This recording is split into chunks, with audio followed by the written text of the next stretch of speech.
what is emotional abuse of these mental health problems? Hello everyone! Today I would like to present about emotional abuse. Do you know what is emotional abuse? When you act or speak in a certain way that can cause trauma in someone's thoughts, with or without you knowing, it can be called as emotional abuse.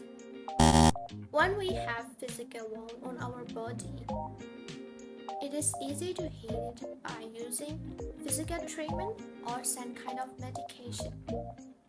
But when we have emotional wound due to an emotional abuse, it is not possible to heal it by using medication. So, in order to prevent yourself and others from having emotional abuse, here I am to present you with some behaviors or talks that can cause emotional abuse. Number 1. If you joke about someone's weakness repeatedly. When you joke or mock someone due to their weaknesses repeatedly, it can be called as an emotional abuse. When that person is obsessed with your words and they do something on themselves, it is attacking them emotionally. 2. When you underestimate someone's feelings.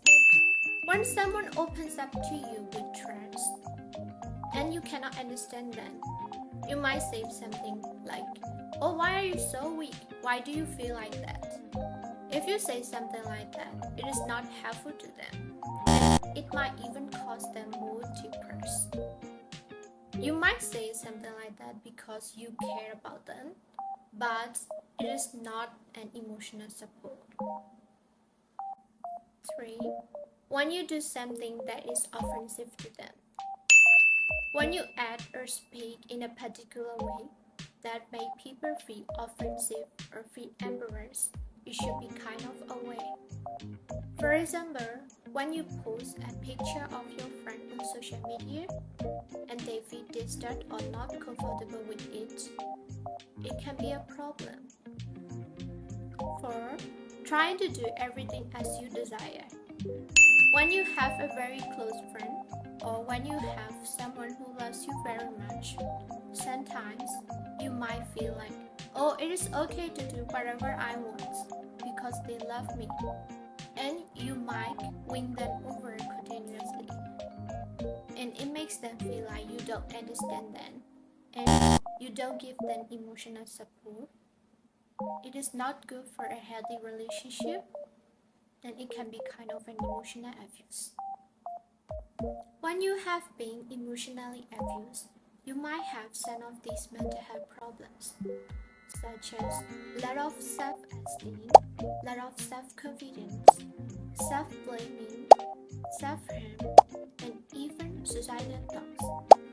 So, please take care of everyone by keeping aware of these emotional abuse types, and it is always good to have each other. If you need any counseling session for emotional and mental health problems such as depression and stress, please book a counseling session with me. And I hope this video is helpful to the people who have been aware of emotional abuse. Thank you very much.